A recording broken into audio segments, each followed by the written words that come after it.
அருட்பெருஞ்சோதி அருட்பெருஞ்சோதி தனிப்பெரும் கருணை அருட்பெருஞ்சோதி.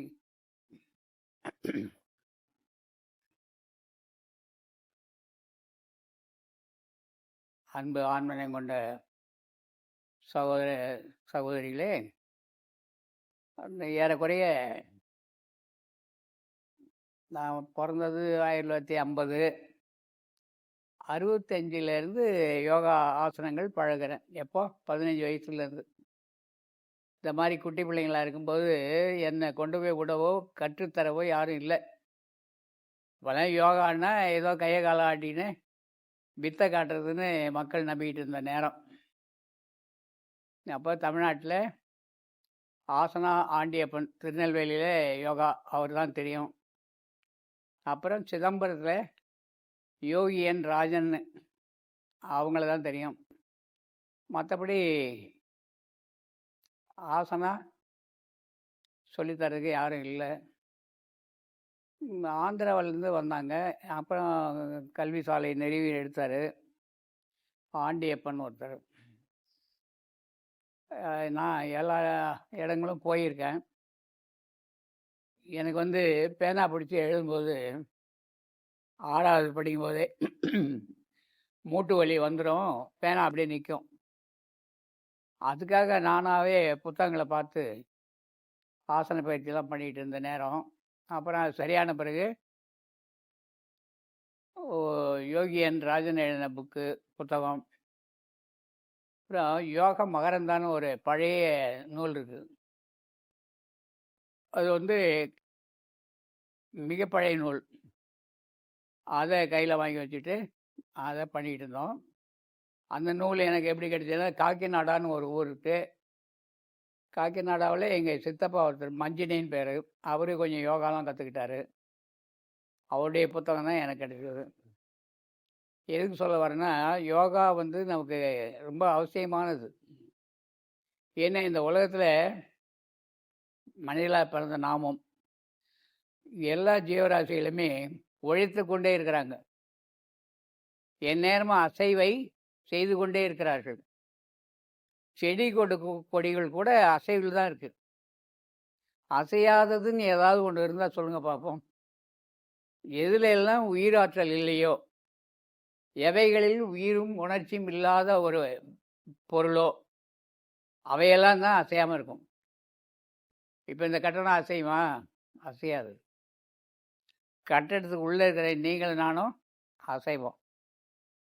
ஆக இந்த உலகத்தில் எறும்புலேருந்து யானை வரைக்கும் அத்தனையும் அசைவிலே இருந்து கொண்டிருக்கிறது. இந்த அசைவினாலே தான் உடல் சூத்திரம் இயங்குது.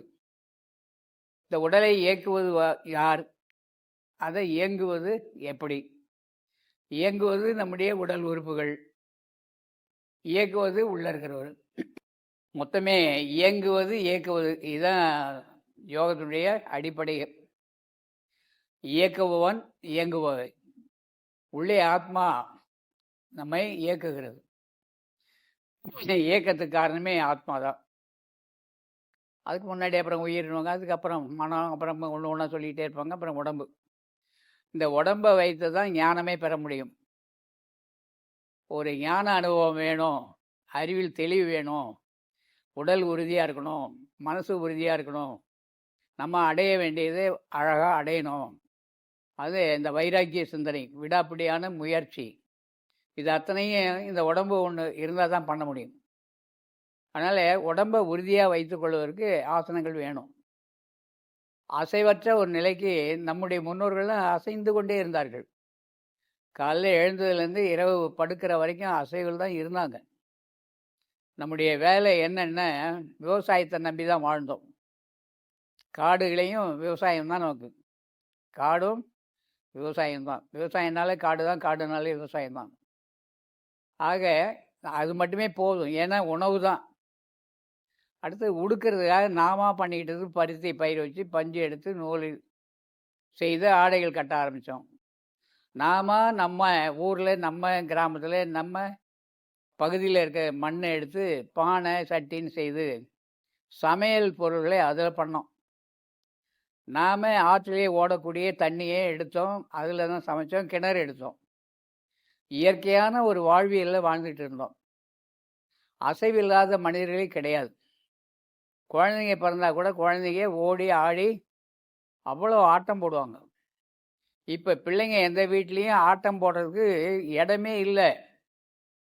இப்போ கிராமத்துங்களில் போய் பாருங்கள், விளையாடுறதுக்கு அவ்வளோ இடம் இருக்கும், நகரத்தில் இல்லை. பிள்ளைங்க ஓடி பிடிச்சு விளையாடுற வேலையும் இல்லை. பாரதி இருந்தாருன்னா இப்போ என்ன பாடுவார்னு எனக்கு புரியல. அவர் ஒரு காலத்தில் ஒரு பாட்டு பாடினார், ஓடி விளையாடு பாப்பான்னார். இப்போ பார்த்தாருன்னா உட்கார்ந்து பாரு பாப்பா, மொபைலில் ஓடி விளையாடாத பாப்பா, உட்கார்ந்து பாரு பாப்பான்னுவார். இன்றைக்கி எல்லா பிள்ளைங்களும் உட்காந்து என்ன பண்ணுறாங்க, மொபைலில் தான் இருக்கிறாங்க. அதுலேயும் இவன் இருக்கான் பாருங்கள், எந்நேரமும் இருக்கான் அதில். அதனால் ஓடி விளையாடுவது எதுக்கு அப்படின்னா, நம்ம ஆரோக்கியம் விளையாடுறது தான் இருக்குது. வள்ளல் பெருமான் விளையாட வேணான்ட்டார். ஏன்னா மூச்சு இறைக்க விளையாடுதல் தப்பு, மூச்சு இறைக்கக்கூடாது. நீங்கள் தேகாபியாசம்னு சொல்லி ஜிம்முக்கெல்லாம் போகிறீங்கன்னா அது மூச்சு இறைக்கிறது. அது நம்ம ஆங்கில இந்தியர்களால் நமக்கு கொண்டு வரப்பட்ட ஒரு கல்வி. அது நம்முடைய சாதனம் இல்லை. நம்முடைய பெரியோர்கள் நமக்கு கொடுத்தது திருமூலர்லேருந்து பதஞ்சலியார்லேருந்து எல்லா யோகிகளும் என்ன கொடுத்தாங்க அப்படின்னா, மூச்சு இறைக்காமல் செய்கின்ற பயிற்சி தான் யோக பயிற்சி. ஒரு யோக சாதனத்தில் நாம் இருக்கும்போது ஒவ்வொரு பயிற்சியும் செய்யும்போது மூச்சு உள்ளே போவதும் வெளியே வருவதும் கை கால்களை அசைப்பதும் நம்முடைய பயிற்சியாக இருந்தது முறையாக. அது ஒவ்வொரு பயிற்சியும் நாம் அந்த முயற்சியில் தினம் காலையில் நம்மவர்கள் இது ஏன் இந்த வகுப்பு இன்றைக்கி இந்த மாதிரி இன்றைய தினம் ஒரு வகுப்பு அப்படின்னா, நிறைய நம்ம யோகா பிள்ளைங்கள்லாம் வெளியில இருக்காங்க. நம்ம யோகசாலையில் நம்மோட இணைப்பில் இருக்காங்க. அவங்களாம் அன்றாட வாழ்க்கைக்கு நான் செய்ய வேண்டியது என்ன அப்படின்னு கேட்க ஆரம்பிச்சிட்டாங்க. இப்போ காலையில் எழுந்திருக்கிறாங்க. காலையில் எழுந்ததும் என்ன பண்ணணும், நீங்கள் படுக்கையிலேருந்து எழுந்ததும் முதல் வேலை அப்படியே உட்கார்ந்து நெற்றி பகுதியில் கடவுள் அப்படின்னா கோடி சூரிய பிரகாசமான ஒரு ஒளி, அதை அப்படியே ஆடாமல் அசையாமல் எழுந்ததும் அப்படியே உட்காந்துங்க உங்கள் படுக்கையிலேயே. அப்படியே புருவ மத்திய சிந்தனையோடு கொஞ்சம் நேரம் உட்காந்துருக்கணும். அந்த உட்காண்டிருந்த உடனே எழுந்து கொஞ்சம் நடக்கணும். வீட்டுக்குள்ளேயே நடக்க ஆரம்பித்தா கொஞ்சம் டாய்லெட் வரும், அப்புறம் டாய்லெட்டு பாத்ரூம் போகணும். சரியான உடம்பு அப்படி தான் இருக்கணும். இல்லையா, பரவாயில்ல இருக்கட்டும். அப்போ என்ன பண்ணணும், பாத்ரூம் போயிட்டு கரிசாலை தூள் பொடி எடுத்து, பச்சை இலையாக கிடைச்சா பரவாயில்ல, இல்லையா கரிசாலை தூள் கொண்டு பல் துளக்கிறது வேண்டும். இது ஆள்காட்டி விரல், தர்ஜனி விரல்னு வள்ளலாறு எழுதியிருக்காரு. ஈறுகளில் பல்லுலெல்லாம் கரிசாலையை கொண்டு பல் துளைக்கிட்டு இந்த கொஞ்சம் தூள் உள்ள உமிழ்நீரில் ஊறுனது உள்ளே போகலாம், ஒரு அரை டீஸ்பூன் தூள் உள்ளே போகலாம். அப்படி போச்சுன்னா கல்லீரல், கணையம், மண்ணீரெல்லாம் அவனுடைய செயல்பாட்டை தூண்ட ஆரம்பிக்கும். கரிசாலை உள்ளே போகணும், கரிசாலை சாறு சிறிது உள்ளே செல்லுதல் வேண்டும்னு வள்ளலார் எழுதியிருக்கார். அடுத்து இதே விரலால் நாக்கை வழலை எடுக்கிறது. அது நெய்யும் இருக்குது, இல்லை பச்சை இலை, இல்லது தூள், மூணில் ஏதாவது ஒன்று. அப்படி அண்ணாக்கு வரைக்கும் நாக்கை வெளியே நீட்டி உள்ளே விரலை விடும்போது கை விரலை நகரக்கூடாது. 2-3 முறை நீங்கள் பண்ணும்போது அடிவயெல்லாம் எக்கும், கண்ணிலேருந்து தண்ணி கொட்டும், இந்த விழாப்பகுதியெல்லாம் எழுந்து மேலே வரும். இந்த பயிற்சினால் என்னென்னா, நம்முடைய உடல் பஞ்ச பிராணங்களால் ஆனது. இந்த பஞ்ச பிராணங்கள் என்பது பிராணன், அபானன், உதானன், வியானன். அப்புறம் வகுப்புக்கு வந்துக்கிட்டே இருக்கீங்க. உதானன், வியானன், 10 நாடி சொல்லியிருக்காங்க. 10 நாடியில் 5 நாடி மிக முக்கியமானது. கீழ்ப்பக்கம் போகிறது அபானன், மேலே கழுத்துலேருந்து உச்சி வரைக்கும் போகிறது பிராணன். இந்த பிராண அபானனுக்கு இடம் கொடுத்து உண்ணுதல் வேண்டும்னு வள்ளலார் எழுதியிருக்கார். தொப்புள் பகுதியிலேருந்து கீழே வரைக்கும் போகிறது அபானன், கண்டத்திலேருந்து உச்சி வரைக்கும் போகிறது பிராணன். இந்த பிராணனுக்கும் அபானனுக்கும் இடம் கொடுத்து உண்ணுதல் வேண்டும்வார். நீங்கள் யோகசாலைக்கு தொடர்புடையவர்கள் உண்ண வேண்டுமாயின் பசி இல்லாத உண்ணவே கூடாது. நம்முடைய சகோதர சகோதரிகளாக இருந்தாலும் சரி, குழந்தைகளாக இருந்தாலும் சரி, பசி வந்தால் தான் சாப்பிடணும். பசி இல்லாமல் சாப்பிடவே கூடாது. இது வள்ளலார் சட்டமாக எழுதியிருக்கார். பசி வந்தால் தான் சாப்பிடணும், பசி இல்லாமல் சாப்பிடவே கூடாது. இப்போ காலையில் எழுந்தாச்சு, பல் துளைக்காச்சு, வாழை எடுத்தாச்சு. இது ஏன் எடுக்கிறோம் அப்படின்னா அந்த பிராண அபானனுக்கு இடம் கொடுக்கறது தான். அப்புறம் மலம் கழிக்கும் போது வலது கை, இடது பக்கம் கை, ரெண்டு கையும் இப்படி அடி வயிற்று பக்கம் வச்சுக்கிட்டு இந்தியன் டாய்லெட், நம்முடைய இந்திய முறை எப்படி உட்காந்து போகிறது. ஒருத்தர் உட்காந்து காட்டுப்பா. உட்காந்து போகிறது தான். இது வெஸ்டர்ன் டாய்லெட்டில் நம்ம யூஸ் பண்ண உபயோகிக்க கூடாது. முடியாத போது உபயோகிக்கலாம். இதுதான் இந்தியன் டாய்லெட். அடி வயிற்றில் ரெண்டு பக்கமும் கையை வச்சுக்கிட்டு உட்காந்து மலைத்தள உபாதிகள் கழியும் வரை நம்முடைய கவனம் பூரா அடி வயிற்றில் தான் இருக்கணும். அங்கே மொபைல் எடுத்தும் போயிடுறதில்ல. நிறைய பேரை பார்க்குறேன், டாய்லெட்டுக்கு போகும்போது தான் மொபைலோடு உள்ளே நுழையிறாங்க. டாய்லெட் கதவு சாத்தப்படும். அரை மணி நேரம் 1 மணி நேரம் அது என்ன தான் டாய்லெட்டில் ஒன்றும் புரியல எனக்கு. தவறாக நினைக்காதீங்க. மொபைலோட டாய்லெட்டுக்கு போகிற பிள்ளைங்க நிறைய இருக்காங்க. ஆக இப்படி உட்காந்து இதுதான் உண்மையான முறை. இது இந்த கையை ரெண்டையும் கட்டவரில் நடுவில் வைக்கணும், உள்ளங்கையில் இப்படி மடிக்கணும். அடித்து அந்த இடத்துல வச்சுட்டு உட்காருங்க. ஆமாம், அரை கழியணும். மலை ஜல உபாதைகளில் அரை கழித்தல் வேண்டும். வெளியில் ஏதோ சத்தம் வருது, கூப்பிட்றாங்க, அரைக்குறையாக எழுந்து ஓடக்கூடாது. இந்த விஷயத்தில் கவனமாக இருக்கணும். அதுக்கப்புறம் மலை ஜல உபாதைகளை கழித்த பின்பு முகம் கழுவணும். கண்ணழுக்கு, காது அழுக்கு, மூக்கு அழுக்கு, வாயில் பல் அழுக்கு எல்லாம் எடுக்க சொல்லாரு. அடுத்து குளிக்கணும். உங்கள் விருப்பம், யோகா பண்ணிவிட்டு குளிக்கலாம். இது மாதிரி பனி நாள், கார்த்திகை, மார்கழி, இப்படி இதுபட்ட நாள், ஐப்பசி, கார்த்திகை, மார்கழி இதெல்லாம் நடந்ததுன்னா இந்த நாளில் யோகா பண்ணிவிட்டு நம்ம குளிக்கலாம். சித்திரை, வைகாசி அப்படின்னு போகும்போது நீங்கள் யோகா பண்ணிட்டு தான் குளிக்கணும். இப்போ ஏன்னா இது குளிர் நாளில் யோகா பண்ணும்போது சூடு ஏறும் உடம்புல. அந்த சூடு நமக்கு வேணும், குளிச்சுட்டு பண்ணலாம். உங்கள் விருப்பம் ஏதோ அப்படியாக யோகா பண்ணணும். குளித்த பிறகு பண்ணுங்கள், இல்லை குளிக்கிறதுக்கு முன்னாடி பண்ணுங்கள். வியர்வையெல்லாம் வெளியேறணும். ஆக எளிய ஆசனங்கள் கண்டிப்பாக பண்ணணும். இந்த கை கால் அழுக்கு எல்லாம் எடுக்கும்போது, குளிக்கும்போது கண்டிப்பாக என்ன சொல்லியிருக்கார் வள்ளலார்னா, குளிக்கும்போது நம்ம விரல் சுத்தமாக இருக்கணும், நகம் இல்லாமல் இருக்கணும். தொப்புள் பகுதியில் விரலை வைத்து நல்லா தண்ணியை நிறைய ஊற்றி ரொம்ப ஆழமாக விரலை விடலாம், நல்லா அமுக்கலாம். அது முதல் பயிற்சியாக இருந்தால் லேசாக செய்யணும். கொஞ்சம் நாளைக்கு பிறகு நல்லா பண்ணலாம். தொப்புளில் விரலை வச்சு நல்லா உள்ளே அழுந்தணும். அழுந்தி ஒரு வலது பக்கம் இருந்து இடது பக்கம், இடது பக்கம் இருந்து வலது பக்கம் நல்லா ஒரு 7-8 முறை சுற்றலாம். இந்த தொப்புளில் அந்த ஆள்காட்டி விரல் உள்ளே போகும்போது எந்த அளவுக்கு முடியுமோ அந்த அளவுக்கு உள்ளே போகலாம். இந்த தொப்புள் அழுக்கு எடுத்தல் வேணும்னு சொல்கிறார். ஏன்?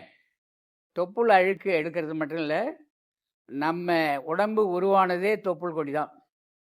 இந்த மையத்தில் நீங்கள் விரலை வச்சு நீங்களே செய்யும்போது இந்த பகுதியிலே 72,000 நாடிகள் இருப்பதாக யோக சாஸ்திரம் சொல்கிறது. ஆக அந்த 72,000 நாடியும் வேலை செய்ய வைக்கிறோம். குளிக்கும்போது அவசியம் இந்த தொப்புளில் அழுக்கு எடுத்தாகணும். அடுத்து மலை தளபாதிகளை கழிச்சாச்சு, குளிச்சாச்சு. வந்து ஏகதேசம் ஒரு இடத்துல அமைதியாக உட்காந்து நிஷ்டையில் இருக்கலாம், ஜபம் பண்ணலாம். ஜபம் பண்ணிவிட்டு நிஷ்டைக்கு போயிடணும். கண்டிப்பாக ஜபம் அப்படின்னா மூச்சு பயிற்சி, அதை முறையாக வாங்கியிருக்கீங்க. இந்த முறையான அந்த பயிற்சியை கண்டிப்பாக ஒரு அரை மணி நேரம் ஜபம் பண்ணுறீங்க அப்படின்னா ஒரு 15 நிமிஷமாவது நிஷ்டையில் இருக்கணும். எந்த வேலையும் இல்லை இன்றைக்கி, 1 மணி நேரம் ஜபம் பண்ணுங்கள், அரை மணி நேரம் நிஷ்டையில் இருங்க. இந்த ஜபமும் இந்த நிஷ்டையும் தான் நமக்கு உயர்வானது. நம்முடைய உடலுக்கு உயர்ந்த ஒரு ஆற்றலை கொடுக்கக்கூடியது அதுதான். ஆக ஆசனங்கள் அப்படின்னும் போது எனக்கு தெரிஞ்சு நான் 85 ஆசனம் போடுவேன். இன்றைக்கும் போட்டுக்கிட்டு இருக்கேன். அப்போல்லாம் 1 மணி நேரத்தில் பண்ணுவேன், 2 மணி நேரத்தில் பண்ணுவேன். இப்போல்லாம் பார்த்தீங்கன்னா நிறைய நேரம் எடுத்துக்க வேண்டியதாக இருக்குது. அது மனசு இளமையாக தான் இருக்குது, உடம்பு கொஞ்சம் ஒத்து வர்றதுக்கு கொஞ்சம் யோசிக்குது. அதை நானும் விடுவதில்லை. இஷ்டத்துக்கு ஒன்று விட்ட மாதிரி, வளர்த்த மாதிரி, பிள்ளைங்களை வளர்த்த மாதிரி விடாமல் நானும் பண்ணிட்டு தான் இருக்கேன். எதுக்கு சொல்ல வரேன்னா, ஆசனங்கள் நமக்கு அவசியம் தேவை. ஏன்னா நான் தான் முதல்ல சொன்னேன் இல்லையா, என்ன சொன்னோம், அசைவில்லாத எதுவும் அசைவற்ற நிலைக்கு போனால் செயல்பாடு குறையும், பிறகு செயல்பாடே இல்லாமல் போகும். இன்றைக்கி நம்முடைய உள்ளுறுப்புகள் மேல் உறுப்புகள் எல்லாம் வீணாக போகிறதுக்கு முதல் காரணம் நாம தான். நாம் அசைவதே கிடையாது. ஒரு டம்ளர் தண்ணி வேணும்னா கூட பிள்ளைங்க போய் எடுத்து குடிக்கிற அளவுக்கு இல்லை. அவன் அப்பாவை வேலை வாங்குறான், அம்மாவை வேலை வாங்குறான், தண்ணி கொண்டாந்து கொடுன்றான். இல்லை அவரே போய் குடின்னு சொன்னால், ஏன் இன்னைக்கு கொண்டு போய் தான் கொடுத்தா என்னன்னு ஒரு சிபாரத்துக்கு ஒரு ஆள் வந்துடுவாங்க. இதெல்லாம் வீட்டில் நடக்கிற விஷயந்தான். நீங்கள் பிள்ளைங்களை வேலை வாங்குங்க, அசைய வைங்க. அசைவற்ற நிலைக்கு நம்ம செல்லணும்னு சொன்னால், அசைகிறத போகிற அசைய வச்சுக்கிட்டு இருந்தால் தான் அசையில்லாத ஒன்றுக்கிட்ட போக முடியும். ஆக இந்த உடல் ஆரோக்கியமாக இருப்பதற்காக, நிஷ்டையில் இருக்கிறதுக்கு, தியானத்தில் இருப்பதுக்கு, தியானம்னா 10 நிமிஷம் உட்காருங்க. சிலர் 1/4 மணி நேரம், சிலர் அரை மணி நேரம், இப்படி நாள் ஆக ஆக 1 மணி நேரம் உட்கார்ற ஆளெல்லாம் இருக்காங்க நம்ம பிள்ளைங்களே. 2 மணி நேரம் உட்கார்ற பிள்ளைங்க இருக்குங்க. ஆக இந்த மணிக்கண்ணில் உட்காந்துருக்கும்போது பிளட் சர்க்குலேஷன் சொல்லுவாங்க, ரத்த ஓட்டம் தடைபடும். இந்த தடையற்ற ரத்த ஓட்டத்தை பெருகுவதற்காக தான் நம்மவர்கள் தியானம் செய்பவர்களுக்காகத்தான் இந்த ஆசன பயிற்சியெல்லாம் வந்தது. அன்றாட வாழ்க்கையில் கடினமாக உழைக்கிறாங்க, நிறைய வேலை செய்கிறாங்க, அவங்களுக்கு யோகாலாம் தேவையில்லை. அவங்க உள்ளுறுப்புகள் மேல் உறுப்புகள்லாம் வேலை வாங்குறாங்க, கடினமாக உழைக்கிறாங்க. ஒரு விவசாயி காலையில் போய் ராத்திரி வரைக்கும் வயலில் இருக்கார். காலைல 5 மணிக்கு போனாருன்னா சாயந்தரம் 5 மணிக்கு தான் வராரு. வெட்டுறாரு, மண்வெட்டி எடுக்கிறாரு, தண்ணீர் பாய்ச்சுறாரு, கத்தி எடுத்து வேலை செய்கிறாரு, அருவா எடுத்து வேலை செய்கிறாரு. எவ்வளோ வேலைங்க அவருக்கு. அவருடைய உடல் உறுப்புகள் பூரா அசையுது. அவருக்கு யோகா பண்ணணும்னு அவசியம் இல்லை. நாம் வீட்டில் இருக்கிற நாம் எந்த அசைவும் இல்லாத உட்காந்துருக்கோம். இப்போ எல்லோருக்குமே என்ன பதவி வருதுன்னா, என்னது ஒயிட் காலர் ஜாப்னு சொல்லுவாங்க ஒரு காலத்தில். இப்போ அப்படி கிடையாது. ஸ்ட்ரீட்டில் இருக்க ஜாப்பே ஒரு வேலைன்னா உட்கார்ந்த இடத்துலேயே வேலை பார்க்குறோம். உட்கார்ந்த இடத்துலேயே வேலை பார்த்தா இந்த உடம்பு என்ன ஆகும்? கொஞ்சமாவது அசைவுக்கு போகணும் இந்த உடல். அதுக்காக தான் பயிற்சி வேணும். நம்மவர்களுக்கு 85 ஆசனங்களும் நீங்கள் பண்ணணும்னு அவசியம் இல்லை. நம்ம உடலை நாம் ஆரோக்கியமாக வைத்திருப்பதற்கு எளிய ஆசனங்கள், மூச்சு இறைக்காமல் மெல்லன மூச்சு போகணும், மெல்ல மூச்சு வெளியே வரணும். ஏன்னா முழு மூச்சு நம்முடைய உடம்பு உயிரே மூச்சில் தான் இருக்குது. அதனால் முதல் ஆசனம் பிரயாசனம். யார் வரீங்க?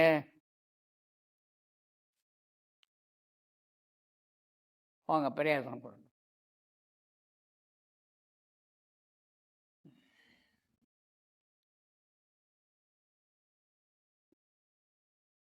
முதல்ல தடாசனம் போடுங்க. 2 பாதத்தையும் ஒன்றா வைங்க. காதோரம் 2 கரம் போகும். 2 கையும் கரம் கூப்பி மேலே கொண்டு வணங்குவார். அந்த நேரத்தில் 2 கையும் 2 காதோரம் ஒட்டி இருக்கணும். அப்படியே பாதங்களில் நிற்கிறார். குதிக்கால் பின்னாடி போயிடும், பாதங்களில் விரலில் நிற்கணும். இது முடிந்த வரைக்கும் நிற்கிறாரு. பார்வை மேல் நோக்கி இருக்குது, மூச்சை கவனிக்கிறாரு, சிந்தனை புருவ மத்தியில் இருக்குது. திரும்ப வந்துடுறார். திரும்ப முயற்சி. திரும்பவும் கால்களை விரலில் நிற்கிறாரு, குதிக்கால் தூக்கப்படுகிறது, சிந்தனை மேலே இருக்குது, புருவ மத்திய சிந்தனை, மூச்சு உள்ளே போகுது வெளியே வருது, 2 கையும் காதோரமும் தடைப்படுது. இதை மாதிரி ஒரு 3 அல்லது 5 முறை நிறைய நேரம் எடுத்துக்கலாம். இது தடாசனம்னு பேர். உடலை தயார் செய்கிறோம். அடுத்து 2வது பயிற்சி பிரயாசனம். மூச்சு காற்றை உள்ளுக்கு இழுத்து நிறுத்திக்கிட்டு மெல்ல பின்பக்கம் திரும்புகிறார். திரும்பும்போது இந்த இரத்த ஓட்டம் அத்தனையும் எங்கே போகணும்? பின்பக்கம் மூளைக்கு போகும். இங்கே சிறுமூளை பெருமூளை பகுதியை போய் டச் பண்ணுறது, தொழுவதற்கு சிறுமூளையும் முகுளமும். இந்த ரத்த ஓட்டம் முகுளத்துக்கு போகும்போது இந்த பிரயாசனம் பண்ணும்போது வீட்டில் யாராவது 2 பேர் 3 பேர் பக்கத்தில் உடனே இருக்கணும். ஏன் கூடவே இருக்கோம் அப்படின்னா, சிலருக்கு அப்படி பண்ணும்போது உடனே ரத்த ஓட்டம் போகிறதுனால ஒரு கிருகிருப்பு, ஒரு மயக்கம், ஒரு தலை சுற்றல் வரும். நான் சின்ன பையனாக இருக்கும்போது நிறைய தடவை விழுந்திருக்கேன். அப்படியே யோகா சொல்லி தரவோ மேட்டு வாங்கி தரவோ யாரெல்லாம் நமக்கு அப்படி தெரியாது. கோணி சாக்கு சணல் சாக்கு இருக்குல்ல, 100 கிலோ கொண்ட சாக்கு 2 சாக்கு தச்சு வச்சுருப்பேன். அதான் என்னுடைய முதல் மேட்டு. சணல் சாக்கு 2 தச்சு வச்சுருப்பேன். இப்போ உட்கார்ற கருங்கல் இருக்கு இல்லையா, அந்த கருங்கல் பம்புளி மாசு மரம் இருக்கும் தோட்டத்தில். ஒரு சின்ன மோட்டார் 1.5 இன்ச்சு மோட்டர் இறக்கும். அந்த பம்பிள் மாசு மரத்துக்கு இந்த கல் இருக்கும். அந்த கல் மேலே தான் நான் யோகா பண்ணுவேன். காலையில் எழுந்து போய் பண்ணும்போது ஒரு நாளைக்கு கல்லை விட்டு 3 அடி 5 அடிக்கு கீழே கிடப்பேன். கண்ணை முடிச்சு பார்த்தோன்னா பம்பிள் மாசு பழமாக தெரியும், மேகங்கள் தெரியும். என்னன்னு பார்த்தா கீழே படுத்துருக்குறோம். எப்படி இப்படி பண்ணோம் காணோம், நம்ம இப்படி வந்தோம். ஒரு நாள் தலையே அடிபட்டது. அது விடவே இல்லை. திரும்ப திரும்ப பண்ணும்போது அது என்னுடைய பயிற்சி ஆகிப்போச்சு. பாட்டி தான் திட்டினாங்க, எங்கள் அம்மாவும் பேசினாங்க, ஏன்பா யாரும் இல்லாத பண்ணுற அப்படின்னாங்க. ஏன்னா இது என்னுடைய அனுபவம். அதனால் லோ பிபி ஹை பிபி இருக்கிறவங்க இப்படி பண்ணக்கூடாது. கூட யாராவது வச்சுக்கிட்டு லேசாக பண்ணணும். எந்த ஆசனங்கள் பண்ணும்போதும் உங்களுடைய நினைவு பூரா புருவ மத்தியில் இருக்கணும். ஐயா அடுப்பில் என்னமா வச்சுட்டு வந்தோமே, ஐயோ தெருவில் சொல்லிட்டு வந்தோமே, இல்லை தோட்டத்தில் இந்த வேலையை வச்சுட்டு வந்தோமே, இல்லை அலுவலகத்தில் இந்த வேலையை சொல்லிட்டு வந்தோமே, இன்றைக்கி போனால் என்ன பண்ணுறது, இந்த மாதிரி சிந்தனையோடெல்லாம் எதுவும் பண்ணக்கூடாது. புருவ மத்திய சிந்தனையோடு தான் செய்யணும் யோகா. நம்ம உடம்பு நல்லா இருந்தால் தான் நாம் நம்மை சார்ந்தவர்களையும் நல்லா வச்சுருக்க முடியும். ஒரு ஆள் அனந்த பேருக்கு நன்மை உண்டான்னு வள்ளார் எழுதியிருக்கார். அதனால் நாம் நல்லா இருக்கிற ஒரு பயிற்சியை நாம் பண்ணணும். அப்போது மூச்சை இழுத்து உள்ளுக்கு நிறுத்திட்டு பின்னாடி திரும்புகிறாரு. எவ்வளோ நேரம் இருக்க முடியுன்றது அவங்கவுங்க கணக்கு. 1 செகண்ட் 2 செகண்ட் 3 செகண்ட் அப்படி இருந்து மீளவும் வெளியில் வரார். வரும்போது மூச்சை விட்டுடணும். போகும்போது மூச்சை இழுத்துட்டு போகணும், வரும்போது மூச்சை விட்டுடணும்.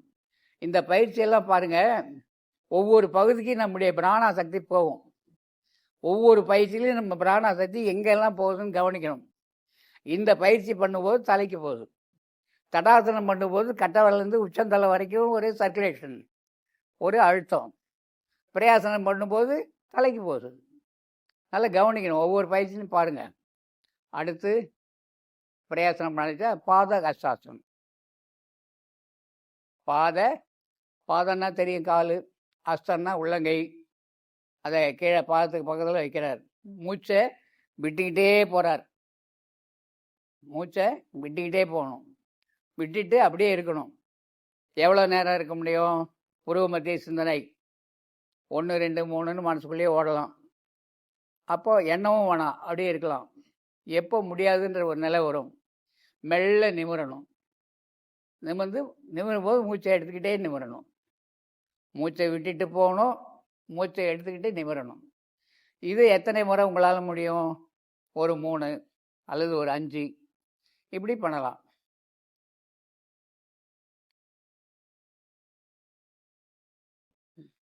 அப்போ ஏகபாத ஆசனம், பிரயாசனம், பாதஹஸ்தாசனம். அடுத்து திரிகோணாசனம். 3 விதமாக இந்த உடம்பு வளையுது. ஆக காலை அகலமாகுங்க.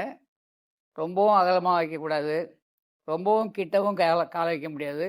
உங்கள் உடலை பொறுத்து நீங்கள் எவ்வளோ வைக்கிறீங்கன்றது உங்களுக்கே தெரியும். ஒரு நாள் செய்யுங்க, மறுநாள் செய்யுங்க, உங்களுக்கு அத்துப்படி ஆகிடும். இப்படி தான் செய்யணும் அப்படின்னு சொல்லி.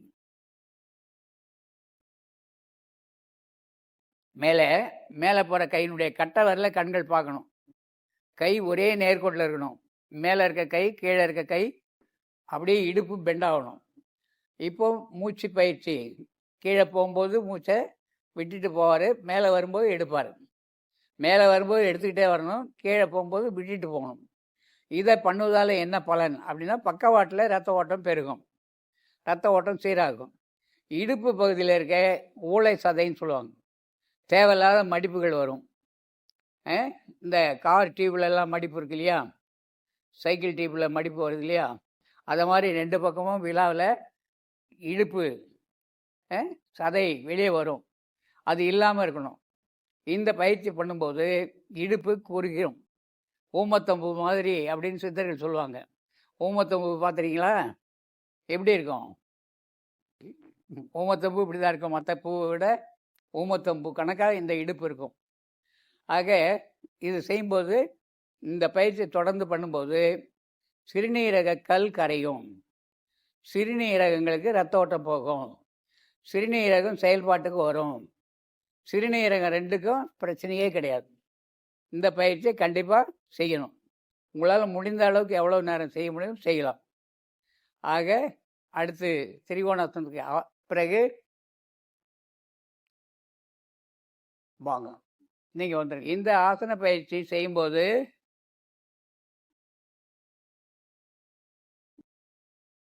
கீழே அமர்ந்த நிலையில் அந்த பக்கமும் காலை நீட்டிங்க.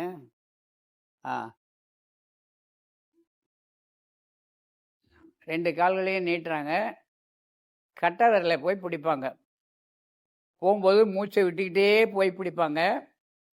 அப்படியே அந்த நிலையில் 2 கால்கள், முட்டி கால்கள் நடுவில் முகம் போய் பதியும். கொஞ்ச நேரம் இருந்து திரும்ப மேலே வராங்க. மேலே வரும்போது மூச்சை எடுத்துக்கிட்டே வராங்க. திரும்ப கொஞ்சம் ரிலாக்ஸ், கொஞ்சம் அமைதியாக இருக்காங்க. திரும்பவும் மூச்சை உள்ளுக்கு எடுத்து நிறுத்திட்டு திரும்ப விட்டுக்கிட்டே போகிறாங்க. 2 கால் கட்டை விரல பிடிக்கிறாங்க. திரும்ப மேலே வராங்க. இப்படி மேலவும் கீழவும் மூச்சு காற்று உள்ளேயும் போகும், வெளியேயும் வரும். சிந்தனை பூரா பூர்வ மத்திய சிந்தனை. இப்படி பண்ணால் இது பச்சுமோத்தாசனம்.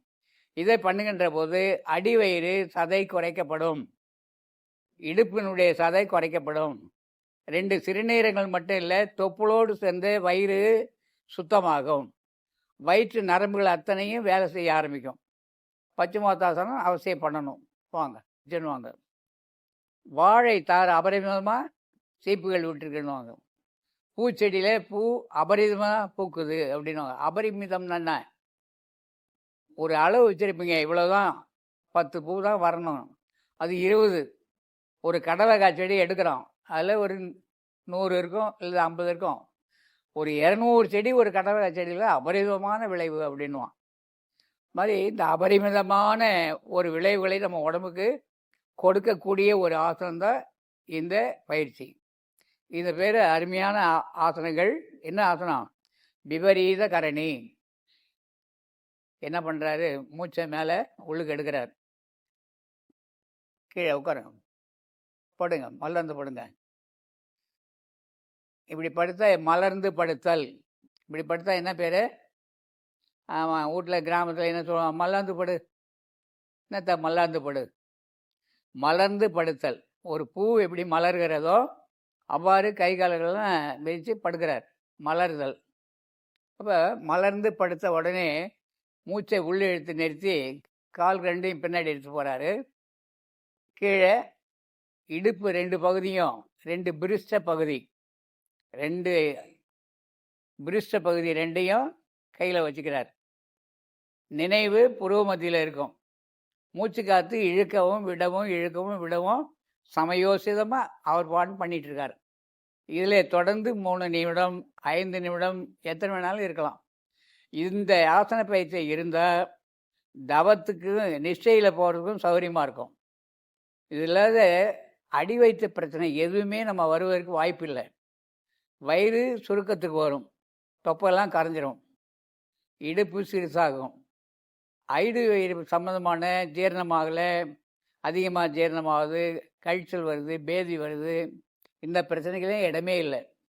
இந்த ஆசன பயிற்சியை எத்தனை நிமிடம் செய்ய முடியுமோ, ஒரு 2 செகண்ட் 4 செகண்ட் நிற்கலாம், திரும்ப ரிலாக்ஸ், வெளியில் வந்துடலாம், திரும்பவும் போகலாம், கொஞ்சம் நிற்கலாம், திரும்பவும் வந்துடலாம்.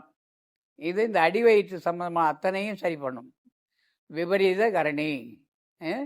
இப்போ செய்ய போகிறது சர்வ அங்க ஆசனம். சர்வ அங்கம்னா என்ன? எல்லா இடமும், உடம்பினுடைய எல்லா பகுதியும். சர்வ அங்க ஆசனம். அப்படியே மெல்ல மூச்சு காற்று நிறுத்திட்டு மெல்ல பாதங்களை தூக்கி கணுக்கால், கால், தொடை எல்லாம் தூக்கி மேலே கொண்டு போகிறார். இப்போ இடுப்பு பகுதியில் இருக்க 2 கையும் அந்த பிரிஸ்ட பாகங்களை விட்டு கீழே நவுந்து வந்தாச்சு. அந்த பிரிஸ்ட பாகங்களில் இருந்தால் அது விபரீத கரணி. அந்த 2 கைகளும் உள்ளங்கையிலும் கீழே வந்து இடுப்பு பகுதியை பிடிக்கிறார். இது முகவாய் கட்டைன்னு சொல்லக்கூடிய, திட்டும்போது என்ன சொல்லுவாங்க, முகரக்கட்டை பிஞ்சிடும். எப்படி சொல்லுவீங்கள்ல, அந்த முகவாய் கட்டை இருக்குல்ல, அது இந்த மார்பில் தொடணும். இந்த முகவாய் கட்டை மார்பை தொடும். அப்படி தொட்டுக்கிட்டு பண்ணுறக்கூடிய ஒரு பயிற்சி இது. புருவ மத்திய சிந்தனை இருக்கணும்.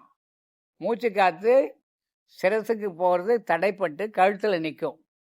மேலேருந்து சர்க்குலேஷன், பிளட்டு ஓட்டம், ரத்த ஓட்டம் வந்து தலைக்கு போகும்போது அங்கே நிற்கும். கொஞ்சம் நேரம் நின்று தான் தலைக்கு போகும். இதை தொடர்ந்து பண்ணும்போது தைராய்டு, பாரதைராய்டு, அநாகதன்னு சொல்லக்கூடிய மார்பு பகுதியில் இருக்கக்கூடிய பயிற்சி, அதாவது நுரையீரல், அப்படியே இருதயம், இதெல்லாம் அருமையான வேலைக்கு ஆளாகும். கழுத்து பகுதி ரொம்ப உயர்ந்தது. நம்முடைய மேலேயும் கீழையும் தாங்கிட்டு இருக்கு கழுத்து தான். இந்த கழுத்து சம்பந்தமான ரொம்ப பேர் ஒரே இடத்துல உட்காந்து இந்த கழுத்து நரம்புகள்லாம் வலு இல்லாமல் சென்று இப்போ பெரிய பெரிய காலர்லாம் போட்டுக்கிறாங்க. நிறைய காரில் போகும்போது பார்க்குறோம், வெளிங்களில் பார்க்குறோம். ஏன்னா கழுத்து நரம்பு வீணாக போகுது. இந்த பயிற்சியை தொடர்ந்து பண்ணால் கழுத்து தசைகள், கழுத்தில் நரம்புகள் வலுப்பெறும். ஆக நம்முடைய நினைவையும் உணர்வையும் புருவமத்தில் நிறுத்துகிறோம். மூச்சு காற்று உள்ளேயும் போகுது, வெளியேயும் வருது. இந்த நிலையிலே இருந்தோம்னு சொன்னால் மிக அற்புதமான பலன்களை இதனால் அனுபவிக்க முடியும். இது சர்வ அங்கங்களுக்கும் உரிய ஆசனம், சர்வாங்க ஆசனம். தியானம் செய்யறவங்களுக்கு அருமையான பயிற்சி இது. தியானம் விரைவில் கைகூடும். திரும்ப மூச்சை உள்ளே இழுத்து நிறுத்திட்டு பழைய ஸ்திதிக்கு வராரு, பழைய நிலைமைக்கு வராரு.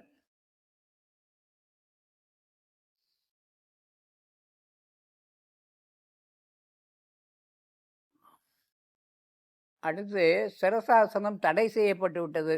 இந்தியாவில் யோகா இன்ஸ்டியூட்டுங்களில், யோகா சாலைகளில் சிரசாசனம் போடக்கூடாதுன்னு சொல்லியிருக்காங்க. அது ஏதோ சில பல காரணங்கள். நான்லாம் சிரசாசனம் பண்ணிட்டு தான் இருக்கேன். நம்மை சார்ந்தவர்கள் பண்ணிகிட்ருக்காங்க. அது தனிப்பட்ட ஒரு சுதந்திரம். அதனால் சிரசாசனம் செய்ய முடியாதவர்கள் சிரசாசனம் பார்த்து தான் செய்யணும். ஒரு தலையணை வேணும். வீட்டினுடைய மூளை 2 சுவர் வந்து முடிகிற இடமா இருக்கணும். பக்கத்தில் யாராவது இருக்கணும்.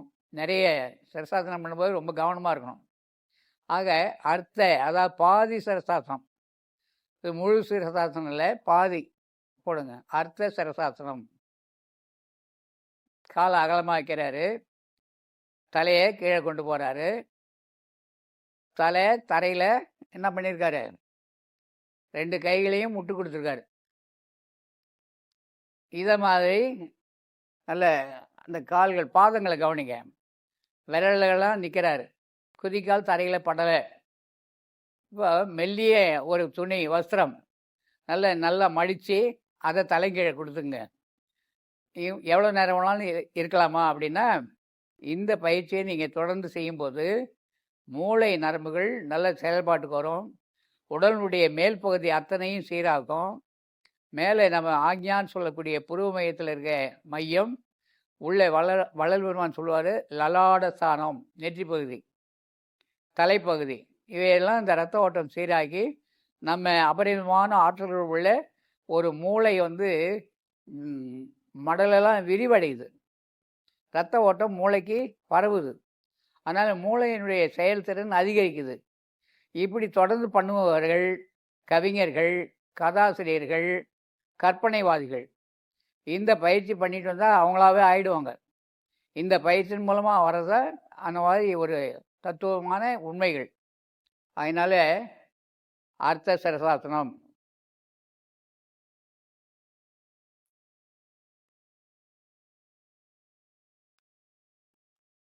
மனதிற்கும் உடலுக்கும் உறுதியை கொடுக்கக்கூடிய ஒரு ஆசனம். மனசுக்கு, உடம்புக்கு உறுதியை கொடுக்கக்கூடிய ஒரு ஆசனம் வஜ்ர ஆசனம்னு பேர். வஜ்ரம் எதில் தயார் பண்ணுறாங்க தெரியுங்களா? ஒரு சிமெண்ட் கம்பெனி இருக்குது வஜ்ரம்னு. வஜ்ரம் எப்படி பண்ணாங்கன்னா, நம்முடைய முன்னோர்களுடைய ஒரு பாரம்பரிய முறை. மாட்டினுடைய ஆட்டினுடைய கொம்புகள் இருக்கா, காலில் இருக்க குழம்புகள் இருக்கா, அதையெல்லாம் எடுத்து சின்ன சின்ன பீஸு துண்டுகளாக ஆக்கி ஒரு பெரிய பாத்திரத்தில் இட்டு தீயை போட்டு கொளுத்துவாங்க. அது கொதித்து குழம்பாக வரும். அதை 2 கட்டைகளை எடுத்து அந்த கட்டையினுடைய முனையில் அந்த குழம்பை தடவி இணைச்சி விட்டுட்டா ஆற விடணும். அதுக்கப்புறம் பிரிச்சிங்கன்னா ஒன்றுமே பண்ண முடியாது. ஒட்டினது தான். இப்போ நீங்கள் பெவிக்கால்னு சொல்லி வந்திருக்கா, இந்த பக்கம் ஒரு யானை அந்த பக்கம் ஒரு யானை இழுக்குமா, அதை மாதிரி அந்த காலத்தில் நம்ம முன்னோர்கள் கண்டுபிடிச்சது தான் இது. அதுக்கு வஜ்ரன்னு பேர். வஜ்ரம் எதுலேருந்து வருது? மாட்டு கொம்பு குழம்பு, ஆட்டு கொம்பு குழம்பு, அந்த குழம்புலேருந்து வரதான் வஜ்ரம். அதை காய்ச்சும் போது அந்த குழம்பு கொதிக்கும் போது 5 கிலோமீட்டர் இல்லை 10 கிலோமீட்டருக்கு வாசம் போகும். என்ன மாதிரி வாசனை? முகம் சகிக்காது, அவ்வளோ நாட்டம் வரும் அதில். அந்த ப்ராசஸ் தான், அதிலிருந்து எடுத்து தான். தப்பாக நினைக்காதீங்க, கொஞ்சம் மனசுக்கு கஷ்டமாக தான் இருக்கும். கடையில் விற்கிற அத்தனை ஐஸ்கிரீமும் அதில் சேர்க்குறாங்க. சேர்த்தா தான் ஐஸ்கிரீம் கெட்டியாக வரும். நீங்கள் வீட்டில் ஐஸ்கிரீம் பண்ணால் வராது. ஆகையினால அந்த ப்ராசஸ் பண்ண பாக்கெட்டை வாங்கி தான் ஐஸ்கிரீமோடு கலந்து கடையில் விற்கிற ஐஸ்கிரீம் பூரா கெட்டியாக வர்றதுக்கு அதான். பர்த்டே கேக்குக்கு ஆஃபர் பண்ணுறீங்கன்னா அதுதான். அதனால் அவர்களாவது ஆடு சாப்பிட்றாங்க, மாடு சாப்பிட்றாங்க. நாம் என்ன கேக்குன்ற விஷயத்தில், ஐஸ்கிரீம்ன்ற சாக்கில் என்ன செய்கிறோம்? குழம்பு கொம்பையே சாப்பிட்றோம். அதனால் குழம்பு கொம்பு, அதனால் குழம்பு கொம்பெல்லாம் கூடாது.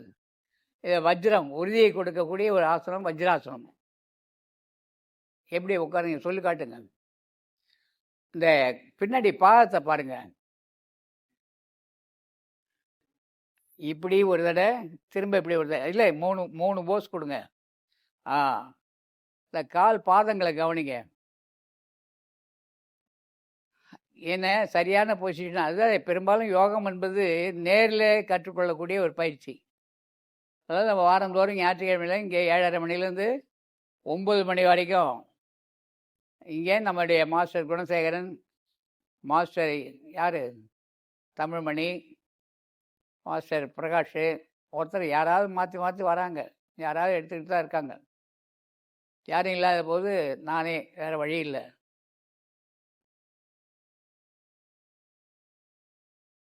மூச்சை கவனிக்கிறாரு, நல்லா நிமிர்ந்து இருக்கார். முதுகு தண்டுவடம் நல்ல கேள்விக்குறி மாதிரி இருக்கும், நல்ல பின்பக்கம் வளைஞ்சிருப்பார். 2 குதிக்கால்லையும் 2 பிரிஷ்ட பாகங்களும் குதிக்கால் மேலே உட்காரும். அப்படியே அந்த குதிக்கால் விரியும். அது மாதிரி பண்ணால் சரி கிடையாது. அது மேலே தான் உட்காரணும். 5 10 விரல் பூமியில் அழுந்திருக்கணும். அப்போ அந்த அழுத்தத்தினால உடனுடைய மேல் பகுதி அத்தனையும் சீராகும். மனசுக்கு உறுதியை கொடுக்கக்கூடிய ஒரு ஆசனம் வஜ்ர ஆசனம். இதில் உட்காந்து நீங்கள் நிஷ்டையில் கூட இருக்கலாம், எவ்வளோ நேரம் வேணாலும் இருக்கலாம். இது வஜ்ராசனம். இந்த வஜ்ராசனம் முடிஞ்ச பிறகு வாங்க, மகாமுத்திரை வள்ளலார் சொன்னது. கரண ஒழுக்கம் சொன்னார் வள்ளலார். இந்திரிய ஒழுக்கம், கரண ஒழுக்கம். இந்த இந்திரிய ஒழுக்கத்தில் ஒரு மனிதனுக்கு மலஜல உபாதி தான் முக்கியமானதே. மலம் ஜலம் சரியாக போயிட்டு இருக்கிறவங்க ஆரோக்கியமான உடம்பு. ஆக இந்த மலஜல உபாதிகளை கிரமமாக கழிக்கிறது. வள்ளல் பெருமான் சொன்ன மலஜல உபாதிகளுக்கு தடை நேர்ந்தால் மூலாங்க பிரணவ தியானத்தினாலும் ஔஷதிகளாலும், என்ன சொல்லியிருக்கா பாருங்க, மூலாங்க பிரணவ தியானம். இதை நல்லா தேடி அலசி அலசி பார்த்தோன்னு சொன்ன திருமந்திரத்தில் கிடைக்கக்கூடிய ஒரு செய்தி இது. அடுத்தது பதஞ்சலி யோக சூத்திரத்தில் கிடைக்கக்கூடிய ஒரு செய்தி. இதை வள்ளலார் எங்கேருந்து எடுத்தார், எப்படி எடுத்தாருன்னு தெரியல. வள்ளலார் யோக சாலை நிறுவ இருந்தார்கள். அவர் அமைக்க இருந்த சாலைகளிலே யோக சாலை ஒன்று. ஆகையினால்தான் 1974 யோகசாலை நம்ம வச்சு நடத்திட்டு இருக்கிறோம். ஏறக்குறைய 50 வருஷத்தை கடந்துட்டோம். வள்ளலார் ஆரம்பிக்க இருந்த யோகசாலை தான் நம்முடைய சாலை. நாம் சமரச சுத்த சன்மார்க்க சத்திய சங்கம் வச்சிடல. நான் எனக்கு ஆண்டவர் இட்ட கட்டளை யோகசாலையை அமை அப்படின்னார். வள்ளலார் சொன்னது நாம் இங்கே பண்ணியிருக்கிறோம். சமரச சுத்த சன்மார்க்க சத்திய யோகசாலை தான் பதிவு. அப்படிதான். ஆக யோகம்தான் இங்கே வள்ளல் பெருமான் அமைக்க இருந்தது. அதனால் யோகா கண்டிப்பாக முக்கியம் வேணும்னார். இந்த ரெண்டு கை கட்ட ஆள் 2 கையும் இப்படி இந்த கட்டை விரல இங்கே வைக்கிறீங்க. வச்சு இப்படி மடிக்கணும். மடித்து அங்கே கொண்டு போகிறீங்க. அடி வயிற்றில் 2 கையும் கொடுத்து இந்த முஷ்டி கொடுத்து மூச்சை உள்ளுக்கு நிறுத்திக்கிட்டு முன்னாடி வராரு. தரையை டச் பண்ணணும், தரையை தொடணும். நெற்றி பகுதி காற்று உள்ளே இருந்தால் தான் தொட முடியும். காற்றை விட்டுட்டு போய் தொடர்றது சுலபமாக இருக்கும். ஆனால் அதனால் பிரயோஜனம் இல்லை. காற்றை உள்ளுக்கு நிறுத்திட்டு முன்னாடி போய் தொடும்போது முழு காற்றும் அடி வயிற்று பகுதி போய் அமுக்கம் கொடுக்கும். ஒரு அழுத்தம் கொடுக்கும்போது மலை ஜல உபாதையில் உடனே எழுந்து ஓடணும். வேறு வழி கிடையாது. இது ஈஸியாக சுலபமான ஒரு வழியை வள்ளலார் சொல்லியிருக்காங்க. இது மூலாங்க பிரணவ தியானம். நம்ம மனசு சுவாச காற்று மூலத்துக்கு போகுது. மூலம்னா எங்கே? எருவிடும் வாசல், கருவிடும் வாசல் 2க்கு நடுவில் இருக்கிற அந்த காலி இடம். திரும்ப எழுந்திருக்கிறார்.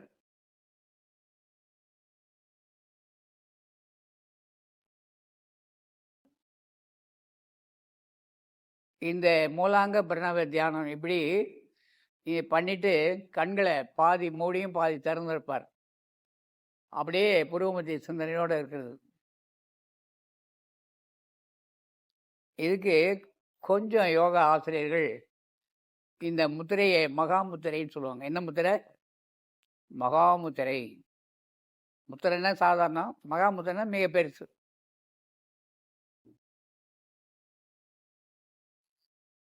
அடுத்து நம்மள யார் வரீங்க? பத்மாசனம். வாங்க. வணக்கம் சொல்றீங்க.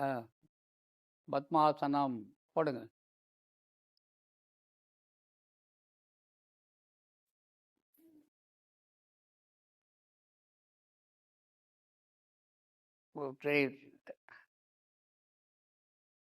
தாமரை மலர், பதும மலர். பதுமம் அப்படின்னாலே தாமரைக்கு தான் பேர். அது சமஸ்கிருத வார்த்தை. பதும ஆசனம், தாமரை ஆசனம்.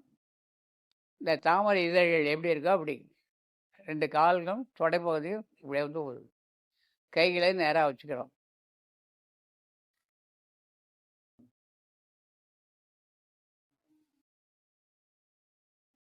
நல்லா நிமிர்ந்து உட்காரணும். தலை, கழுத்து, முதுகு அத்தனையும் ஒரே நேர்கோட்டில் இருக்கணும். பின்பக்கம் வளையவே கூடாது.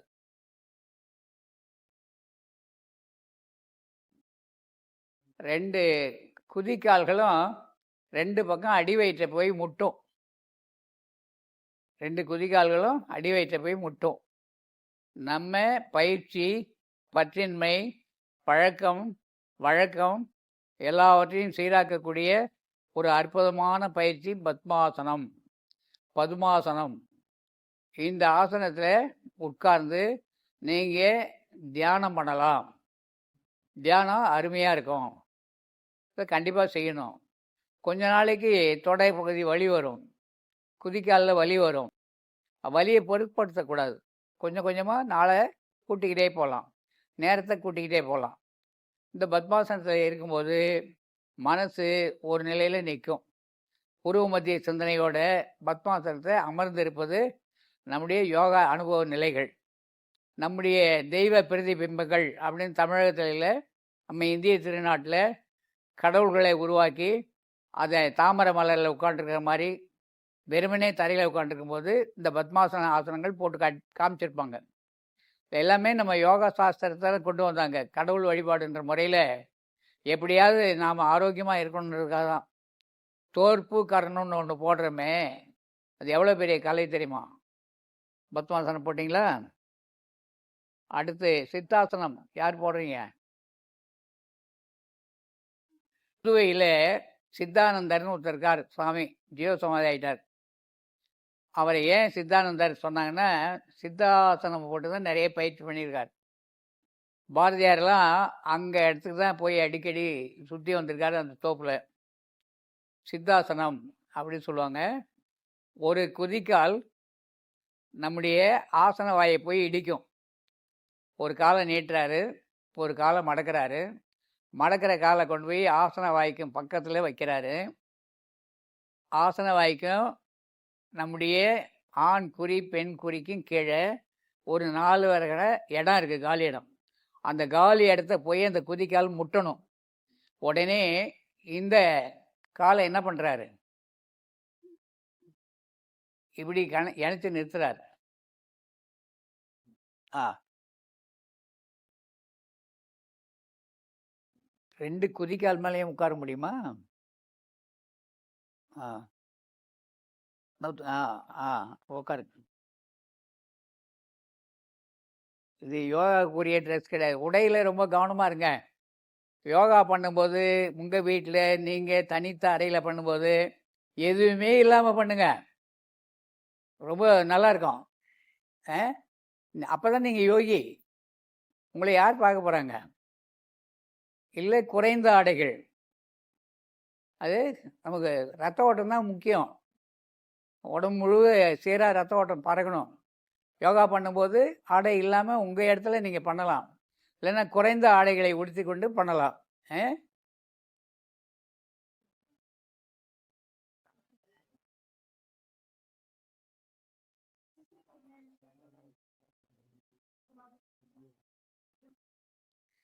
இது சித்திகளை கொடுப்பதற்கு இது சித்தாசனம்னு பேர். சித்தானந்த ஆசிரமம் பாண்டியில் இருக்குது, புதுவையில். சுவாமி சித்தானந்தர். இது கந்தஸ்தானம் சொல்லுவாங்க. நம்முடைய பீஜம், நம்முடைய ஆண் குறி பெண் குறி இருக்கிற இடத்துல, இந்த காலி இடத்துல, அங்கே தான் கந்தஸ்தானம்னு பேர். கந்தம் மூலம் சொன்ன பூமிக்குள்ளே விளையிற கிழங்கு மாதிரி ஒரு அமைப்பு நமக்கு அந்த இடத்துல இருக்குது. அதுதான் மூலத்துவாரம். மூலத்துவாரத்தை முக்காரம் இட்டுன்னு எழுதியிருப்பாங்க. மேல் மூலம் ஒன்று இருக்குது, கீழ் மூலம் ஒன்று இருக்குது. கீழ் மூலத்தை வள்ளல் பெருமான் எழுதுகிறாரு, மேல் மூலத்தையும் எழுதியிருக்கார். இது அண்ட பிண்ட ரகசியங்களை வள்ளல் பெருமான் வெளிப்படுத்தியிருக்காரு. இந்த சித்தாசனத்தில் இருக்கலாம். அடுத்தது நான் முன்னாடியே சொல்லிட்டேன், காலையில் 3:30 மணிக்கு எழுந்திருக்கணும், 6 மணிக்குள்ளே எல்லா வேலையும் பண்ணணும். சரிங்களா? அடுத்து உங்களுக்கு எல்லா நிஷ்டை இது வாசி யோகம் வாங்கினவங்க வாங்கியிருக்கீங்க. ஜபம்னு சொல்லுவோம். அந்த ஜபத்தை தினம் பண்ணுறீங்க. ஜபம் படிப்பதை நிஷ்டையில் இருக்கணும். அது ரெண்டும் இருந்த பிறகு நாடி சுத்தி பிராணாயாமம்னு இருக்குது. இயமம், நியமம், ஆசனம், பிராணாயாமம், பிரத்யாகாரம், தாரண, தியான, சமாதி. ஆக ராஜயோக பயிற்சி. இதில் இதெல்லாம் பண்ணி முடித்தாச்சு. இப்போ காற்று தடை இல்லாமல் நம்ம உடல் பகுதியில் எல்லா இடத்துலையும் இருக்குது.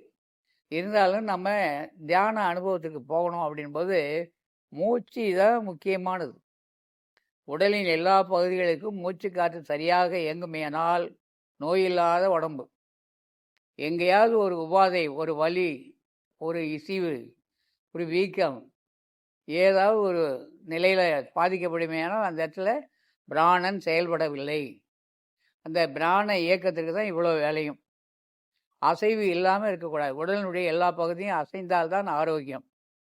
அசைவற்று ஒரே இடத்துல உட்காந்துருந்தா அதுக்கு ஐடியல்னு பேர். என்ன பேர்? ஐடியலா? ஐடியல்னா என்ன பேர்? அசைவற்ற நிலைக்கு ஐடியல். நாம் அசைவற்ற நிலைக்கு வரக்கூடாது. சும்மா சிலை மாதிரி உட்காந்துருக்கிறது. அது தவத்தில் போகும்போது முடியும், சாதாரணமாக இருக்கப்படாது. சரியா? ஆகையினால வலது பக்கம் நாசியை சிலர் தியானம் அப்படின்னு சொல்லி புருவமத்திய சிந்தனை அப்படின்னு போகிறோம். உட்காந்து தியானிக்கும் போது தியானம் முடித்து வெளியே வரீங்க. இந்த இடத்துல பட்டு பட்டுன்னு அடிக்குது. கொஞ்சம் பேர் தொலைபேசியில் கேட்குறது, அப்புறம் இந்த இடத்துல எனக்கு ஏதோ குறு குறு குருன்னுது. என்னது? குறு குருன்னுதுங்க. குரு குருன்னுது. அப்புறம் இந்த இடத்துல ஒரு ஓசை எழுது. அப்புறம் எனக்கு தலை பாரமாக இருக்குங்க ஐயா, தியானமே பண்ண முடியல. அப்புறம் கொஞ்சம் பேர் எனக்கு பின்பக்கம் தலை வலிக்குது. கொஞ்சம் பேர் எனக்கு தியானத்துக்குன்னு போக முடியல, முன்பக்கம் தலை வலிக்குது. ஐயா, நான் தியானம் பண்ணால் ஊர் உலகமே சுற்றுது, நான் தியானத்துக்கு போகிறது இல்லையா? ஆக இந்த தலைக்குள்ளே எங்கே மண்மனம் எங்குண்டு சொல்லுங்க, மண்மனம் எங்குண்டு? எல்லாம் பெரிய யோகிகள், ரொம்ப சந்தோஷம். மண்மனம் எங்குண்டு, வாயு அங்குண்டு. வாயு எங்கில்லை, மண்மனம் அங்கில்லை. ரொம்ப நம்மெல்லாம் இல்லறத்தார் இல்லையா? குடும்ப வாழ்க்கையில் திருமணம் ஆகி குழந்தை பெற்று வச்சிருக்கிறோம். உங்களுடைய லேசாக நம்ம கண்ணு நமக்கு பிடிச்ச ஒரு உணவை பார்க்கும். கண்ணு தான் பார்த்துது, வாயில் வச்சு ஊறுதா இல்லையா? நமக்கு பிடிச்ச ஒரு உணவை கண்ணு பார்த்துது. ஏற்கனவே நம்ம சுவைத்த உணவு அது. அந்த உணவை பார்த்ததும் என்ன பண்ணோம்? நார்த்தம் ஊறுகாய் அழகாக தாளித்து பாட்டிலில் எழுதி வச்சுருக்கு. எலுமிச்சம் ஊறுகாய் ஒட்டி வச்சுருக்கு. கிடாரங்காய் ஊறுகாய் ஒட்டி வச்சுருக்கு. பார்த்த உடனே எச்சில் தண்ணி வருதா இல்லையா? மனசு அங்கே போய் நின்னதும் உள்ளுறுப்புகள் செயல்பாட்டுக்கு வருது இல்லை? மூக்கு ஒரு வேலையை சொல்லுது, காது ஒரு வேலையை சொல்லுது. இந்த ஒரு 10 நிமிஷம் இட்லி ஊற்றுறேன், கொஞ்சம் உட்காந்து பேப்பரை படிங்க, இல்லை புத்தகத்தை படிங்க, இந்த வந்துடுறேன்னு போகிறாங்க. இவர் பேப்பரே புத்தகமாக படிச்சுட்டு இருக்காரு, இல்லை தொலைக்காட்சி பெட்டியை பார்த்துட்டு இருக்காரு. அங்கே இட்லிக்கு உண்டான தட்டு எடுக்கிற சத்தம் இவர் காதில் விழும். ஆஹா, இட்லி எடுத்துட்டாங்க, ஓடுவார். இந்த தட்டு மூடி திறந்து சத்தத்தை கிராஸ்பிங் பண்ணி மெமரியில் வச்சுருக்காரு. அதனால் அந்த இட்லி குண்டான் தட்டை எடுத்ததும் இவர் காதில் விழுந்ததும் இந்த மனுஷன் என்ன பண்ணுறாரு? எழுந்துச்சு சமையல் கட்டுக்கு போய் 2 இட்லி கேட்குறாரு. அப்போ இந்த காது வெளியே இழுக்குது, வாசனை வந்தால் மூக்கு இழுக்குது, பார்த்தா கண்ணு இழுக்குது. இந்த 5 புலன்களும் நம்ம உள்ளே போகாமல் நம்மளை தடுத்துக்கிட்டு இருக்கிறதே இவங்க தான். வேறு யாருமே நமக்கு தடை கிடையாது. நம்முடைய 5 பகைவர்கள் இவர்கள் தான். இந்த 5 பகைவர்களையும் நண்பர்களாக மாற்றுவது தான் இந்திரிய ஒழுக்கம். வள்ளல் பெருமான் சொன்னது, இந்த 5 பண்ணுற சேட்டை இருக்க, பசங்க பண்ணுற சேட்டையை விட கம்மி இல்லை, இது அதிகமான சேட்டை. என்னுடைய தத்துவங்கள் மீது நான் கோபித்து கொள்ள வேண்டும்னு வள்ளலார் எழுதுகிறார். நீங்கள் உலகத்தில் வேறு யாருக்கு மேலேயும் கோபப்படாதீங்க, உங்களுடைய தத்துவங்கள் மீது நீங்கள் கோபித்து கொள்ளுங்கள். பார்க்கக்கூடாதுன்னு சொல்கிறேனே, கண்ணை கேட்குறியா? யாரும் இல்லை, போர் அடிக்குது, மொபைல் எடுத்து வச்சுக்கிறியே, அந்த நேரத்தில் மொபைலை சுவிட்ச் ஆஃப் பண்ணி போட்டு தியானம் பண்ணலாமே. அப்போ கண்ணை சொல்லலாம்ல. நம்முடைய தத்துவங்கள் மீது நாம் ஆதிக்கம் பண்ணணும். காது, மூக்கு எல்லாம். இந்த தாம்பத்திய உறவுன்னு மனைவியை அப்படி எண்ணுகின்ற போதே ஒரு ஆண்மகனுக்கு கோஷம் தடிப்பு இருக்கிறது, ஒரு பெண்மகளுக்கு அந்த நினைவு வருகின்ற போது விரிவடைகிறது, மார்பகம், எல்லா உள்ளுறுப்புகளும் செயல்பாட்டுக்கு வருது. எண்ணுவது, ஒரு படம் பார்ப்பது, அப்போ அந்த உள் உணர்வு சுவாச காற்று சம்மந்தப்பட்ட ஏரியா, சம்மந்தப்பட்ட பகுதிக்கு போய் உள் விளைவுகளை உண்டாக்குறது அவர்கள் அனுபவிச்சிருக்கிறோம். அதனால்தான் திருமந்திரத்தில் இந்த பாடல் வரிகளை எடுத்து எழுதியிருக்காரு. முகத்தில் கண்கொண்டு காண்கின்ற மூடர்கள், என் உள்பட நம் அத்தனை பேரையும் அவர் என்ன பேசியிருக்காரு? நான் சொல்லலையப்பா, திருமந்திரம் எழுதின திருமூலரை கேளுங்க. முகத்தில் கண்கொண்டு காண்கின்ற மூடர்கள், அகத்தில் கண்கொண்டு காண்பதே ஆனந்தம். ஐயா, எப்படி அகக்கண்ணில் நான் எப்படியா பார்ப்பேன் அப்படின்னு கேட்டால், அகத்தில் கண்கொண்டு காண்பதே ஆனந்தம். தாய் தன் மணாளனோடு ஆடிய சுகத்தை சொல்லென்றால் சொல்லுமாறு எங்கனே. அப்பா அம்மாவும் விளையாடி நம்ம வந்தோம். அந்த விளையாட்டு எப்படின்னு சொல்லி அம்மாவை கேட்டால் அம்மா சொல்லி தருமா? முடியாது. அவர்கள் அனுபவங்கள். அப்படி விஷயத்தை முடிச்சிட்டார். மண்மனம் எங்குண்டு, வாயு அங்குண்டு. வாயு எங்கில்லை, மண்மனம் அங்கில்லை. மண்மனத்துள்ளே லயத்திருப்பாருக்கு மனோலயமாமே. யோகம் முடிஞ்சது. ஆக இந்த பயிற்சியை தினம் வழக்கமாக தொடர்ந்து பண்ணிட்டு வந்தோம்னா எந்த ஒரு வேலையும் தொடர்ந்து செய்யும்போது அந்த வேலை நம்முடைய வேலையாகும். எந்த பயிற்சியும் நமக்கு தெரியாதுன்னு சொல்ல முடியாது. நீங்களும் நானும் கற்றுக்கொள்ள வேண்டியது நிறைய இருக்குது. யார் ஒருவர் எந்த வேலையையும் கற்றுக்கொள்ள முடியும், கற்றுக்கொள்ளும் அந்த வேலையில் பெரிய ஆளாக நம்ம ஜொலிக்க முடியும், ஷைன் பண்ண முடியும். தெரியாதது ஒன்றும் கிடையாது மனிதனுக்கு. மனிதன் முயன்றால் எல்லாத்தையுமே முடியாதுன்ற வார்த்தையே இல்லை. அதனால் தினம் காலையில் எழுந்ததும் இந்த அபியாசங்களை முறையாக பண்ணுங்க, முறையாக செய்யுங்க. நம்ம நோயற்ற ஒரு வாழ்க்கையில் வாழ முடியும். அடுத்த பகுதிக்கு நம்ம போகும்போது இது முதல் பகுதி. அடுத்து நம்ம ஆரம்பிக்கும்போது இயமம் வரணும், வரல. நியமம் முன்னாடியே சொல்லியே தரலாம், இருந்தாலும் அடுத்த வாரத்தில் பார்க்கலாம். இயமம், நியமம். இப்போ ஆசனம் பண்ணோம், அடுத்து பிராணாயாமம். இயம, நியம, ஆசன, பிராணாயாம. பிரத்யாகாரம்னா என்ன, காரணம்னா என்ன, அதற்கு பிறகு தியானம். தியானத்தின் வல்லபங்கள் என்னென்ன நிறைய நம்ம பார்த்துருக்கோம். வள்ளலார் தியானம் நிறைய சொல்லியிருக்காரு, திருமூலர் சொல்லியிருக்காரு. எல்லா ஞானிகளும் சொன்னதை அடுத்து வர வாரங்களில் பார்க்கலாம். நன்றாக நிமிர்ந்து உட்கார்ந்து இந்த முத்திரை என்ன முத்திரை, இந்த முத்திரை என்ன முத்திரை, இது யாரு, இது யாரு, இது என்ன காத்தா, இது நெருப்பும் காற்றும் சேர்ந்தா என்ன ஆகும், காற்றுல நெருப்பு சேர்ந்தாலோ நெருப்பில் காற்று சேர்ந்தாலோ என்ன ஆகும், ஜெகஜோதியாக இருக்கும். எப்படி இருக்கும், ஜெகஜோதியாக இருக்கும். ஜோதின்னு சொல்லக்கூடாது, ஜோ, நல்ல வேகமாக சொல்லுங்க. ஜோன்னு எழுது பாருங்க,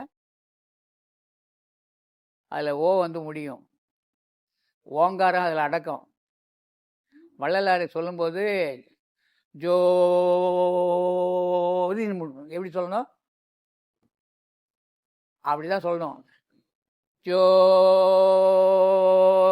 ஜோதி. அந்த தொப்புள்லேருந்து அந்த வார்த்தை கிளம்பி வரும் பாருங்க, அதுதான் பிராணசக்தி. அதான் ஜோ சொன்னார். ரொம்ப பேர் பதிவில் என்ன போட்டிருக்காங்க புத்தகங்களில், சோதி சோதி தமிழில் எழுதுகிறாங்களாம். தமிழ் தீவிரவாதிங்க. தமிழ் தான் இல்லைன்னு சொல்லலை. வள்ளலாரே தமிழை வந்து பெருமையாக பேசியிருக்காரு. சாகா கல்வியை தெரிவிக்கக்கூடிய ஒரே நூல் தமிழ் நூல் தான், தமிழ் புத்தகம் தான், தமிழ் எழுத்து தான். சுவாமி சிவானந்தர் தமிழ் இருந்து எழுகின்றது எதுவோ அதுதான்பா தமிழ்னு மதுரையில் சுவாமி சொல்லியிருக்கார் சிவானந்தர். தமிழை போல சாகா கல்வியை தெரிவிக்கக்கூடிய ஒரு நூலும் கிடையாது. ஒருவாறு இந்து வேதாகமங்களில் சொல்லப்பட்டிருக்கிறதுன்னு வள்ளலார் எழுதுகிறார். அதனால அந்த ஜோன்ற வார்த்தை அது வடமொழி தென்மொழி அப்படியே பேதம்லாம் கிடையாது. எப்போ ஒருத்தர் யோகியாக ஆகிறீங்களோ இந்த உலகத்து உயிர்களுக்கெல்லாம் நீங்கள் ஞானி. இது அதுன்னு பேதமே கிடையாது. அது மொழியாலும் சரி, நாடாலும் சரி, மனிதர்களாக இருந்தாலும் சரி, பேதமற்ற ஒரு நிலைக்கு வருகின்ற போது மொழி பேதம் வரலாம். ஞானிகளுக்கு மொழியே கிடையாது. அதனால் அந்த ஜோன்னு சொல்கிறது தான் முறை. அப்போ இப்படி பண்ணும்போது இந்த சுவாச காற்று தான். அப்போ இந்த தலைவலி, இந்த தலைபாரம், இந்த புருவ மத்தியில் சிந்தனை வைக்கும்போதெல்லாம் என்னால் முடியல அப்படியே சொல்லுவாங்க. இந்த மாதிரி நல்லா நிமிர்ந்து உட்காந்துக்கிட்டு இந்த விரலை இப்படி சொன்னேன் இல்லையா, இந்த ஆள்காட்டி விரல், இந்த ஆள்காட்டி விரல் இந்த நாசி துவாரத்தை அடைக்கிறதுக்கு, இந்த ரெண்டு விரல் இந்த துவாரத்தை அடைக்கிறதுக்கு, இது இதுக்கு, இது இதுக்கு. நல்லா நிமிர்ந்து உட்காந்து மெல்ல இது வழியாக இழுக்கிறோம். சிந்தனை பூரா புருவ மத்தியில் இருக்கணும். மெல்ல காற்றை உள்ளுக்கு கொண்டு வரும். இதில் வேகமே கூடாது. எவ்வளோ வேகமாக பண்ணிங்கன்னா உடம்பு கெட்டுடும். சுவாசம் என்பது கொடிய நஞ்சுள்ள விஷப்பாம்பை என்ன பாம்புன்னு சொல்லியிருக்காங்க, நல்ல பாம்புன்னு சொல்லியிருக்காங்க. அந்த நல்ல பாம்புக்கிட்ட பழகுனா எப்படி பழகுவோம், கொஞ்சம் தவறினாலும் அந்த பாம்பு என்ன செய்யும், நம்மளை போட்டு தள்ளிடுவார். இந்த சுவாச காற்றுக்கிட்ட பழகும்போது சர்வ ஜாக்கிரதையாக இருக்கணும்னு ஞானிகள் எல்லாம் சொல்லியிருக்காங்க.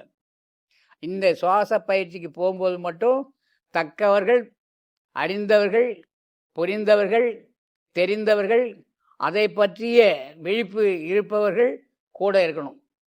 மூச்சு பயிற்சி அவங்க தான் கொடுக்கணும், நீங்கள் வாங்கணும்.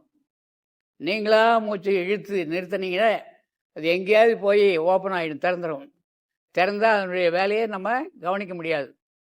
ரொம்ப பேர் இந்த மூச்சினால நல்ல நிலைக்கு சென்றவர்களும் உண்டு. இந்த மூச்சு நல்ல நிலையிலேருந்து தவறிவிட்டு தவறான பாதையில் தவறான ஒரு நிலையில் தங்களை ஆட்படுத்தி கொண்டவர்களும் உண்டு. அதனால் நன்றாக நிமிர்ந்து உட்கார்ந்து இந்த விரலை மூடி மெல்ல இது வழியாக இழுக்கிறோம். இந்த 2 விரலையும் இந்த மூக்குக்கு, இந்த ஆள்காட்டி விரல வலதுக்கு மூக்குக்கு. இதை மூடி இது வழியாக இழுத்தோம். மறுபடியும் இதை மூடணும். இது வழியாக வெளியே மெல்ல விடணும். இந்த விட்ட நாசி துவாரம் வழியே இழுக்கணும். உள்ளே கொண்டு போகணும். உடனேவே நிறுத்துதலே கூடாது. உள்ளே போகும்போது பூரகம், வெளியே வரும்போது ரேசகம். இந்த ரேசக போகிற கதியிலேயே ஆரம்ப நிலை சாதகர்கள் இருக்கணும். எக்காந்தம் பண்ணிட்டு கும்பகம் பண்ணவே கூடாது. மூச்சு காற்றை நிறுத்தக்கூடாது. கொஞ்ச நாளைக்கு 1 மாதம் 2 மாதம் இது நமக்கு அனுபவம் ஆகிற வரைக்கும் மெல்ல இழுக்கிறது, மெல்ல விடுறது, மெல்ல இழுக்கிறது, மெல்ல விடுறது. கொஞ்ச நாளைக்கு பிறகு மெல்ல இழுத்து உள்ளே 1 செகண்ட் 2 செகண்ட் நிறுத்தணும். மறுபடியும் இது வழியாக விடணும். மறுபடியும் இது வழியாக மெல்ல இழுத்து 1 செகண்ட் 2 செகண்ட் நிறுத்தணும். அப்படி இந்த விடுகும்போதும் வெளியே விடும்போதும் உள்ளே வாங்கும்போதும் இடைப்பட்ட அந்த நேரத்தை கொஞ்சம் நிறுத்தி பார்க்கணும். உடனே எடுக்கக்கூடாது, உடனே விடக்கூடாது. ரொம்ப கவனமாக செய்யணும். இந்த மூச்சு தான் நம்முடைய உயிர், மூச்சு தான் நம்முடைய உடம்பு, மூச்சு தான் எல்லாமே. அதனால் இதில் கவனமாக இருக்கணும். ஆக இந்த மாதிரி பண்ணிட்டு இருந்தால் நாடி சுற்றி, நாடி என்பது காற்று, அது சுத்தி ஆகிறது, அதை சுத்தம் செய்கிறது, உடலை சுத்தம் செய்கிறது. யார் ஒருத்தர் தன்னுடைய பிராணனால் இந்த உடம்பை சுத்தி பண்ண ஆரம்பிக்கிறாங்களோ, இந்த பிராணனை பிடிச்சு தன்வசப்படுத்துகிறாங்களோ, இந்த தேகம் அசுத்த தேகம் சுத்த தேகமாக மாற்றப்படும். சுத்த தேகமாக மாற்றப்படும். இந்த காற்று போய் அது செய்யுமா அப்படின்னா செய்யும். அதனால மூச்சு பயிற்சி அவசியம். இது நாடி சுற்றி. நம்ம இந்த தலை பாரம் தலைவலி இதுக்கெல்லாம் என்ன பண்ணணும் அப்படின்னா, மெல்ல இந்த நாசியை மூடி மெல்ல இழுத்து உள்பக்கமாக அந்த காற்று சுற்றுது அப்படின்னு ஒரு கற்பனை. உள்பக்கம் சுற்றினது இந்த பக்கம் விட்டுடும். அப்புறம் இந்த பக்கம் இழுத்து வெளிப்பக்கம் சுற்றுது. அப்போ உள்பக்கமாக வலது இடமாக சுற்றுவது, வெளிப்பக்கமாக இடது வலமாக சுற்றுவது. இப்படி காற்றை நம்ம கற்பனையில் அது உள்ளே இழுக்கவும் இல்லை, உள்ளே போகவும் இல்லை, உள்ளே சுத்தவும் இல்லை. ஆமாம், நீங்கள் நினைக்கும் போது அப்படியெல்லாம் நடக்கும். நீங்கள் நினைக்கும் போது அந்த காற்று அந்த வேலைக்கு தான் போகும். ஆக வெளிப்பக்கமாக சுற்று, உள்பக்கமாக சுற்றுதல், சுற்றி வெளியே விடுவது. இதை மாதிரி ஒரு 5 நிமிட பயிற்சி பண்ணிங்கன்னா தலைபாரம், தலைவலி, பின் தலையில் வலி, முன் தலையில் வலி, இங்கே படபடப்பு, இங்கே குறுகுறுப்பு, இங்கே கனமாக இருக்கிறது எல்லாமே சரியாயிடும். இந்த மூச்சு பயிற்சி செய்தால் தியானத்துக்கு உகந்தது. அதனால் முயற்சி செய்யுங்க. ரொம்ப சந்தோஷம். நன்றாக நிமிர்ந்து உட்கார்ந்து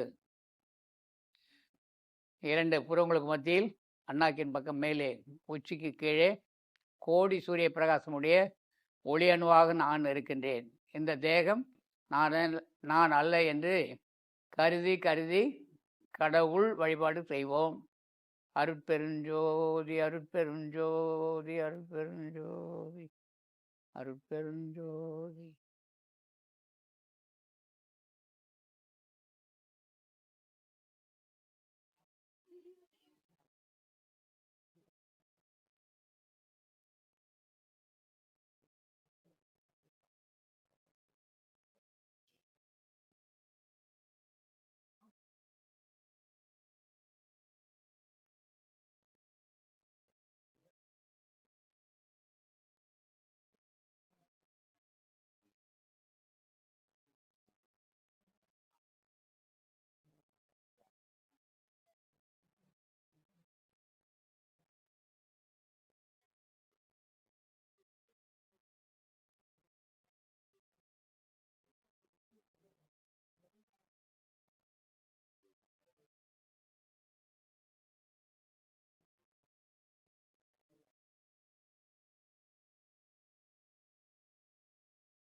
அருட்பெருஞ்சோதி அருட்பெருஞ்சோதி தனிப்பெரும் கருணை அருட்பெருஞ்சோதி.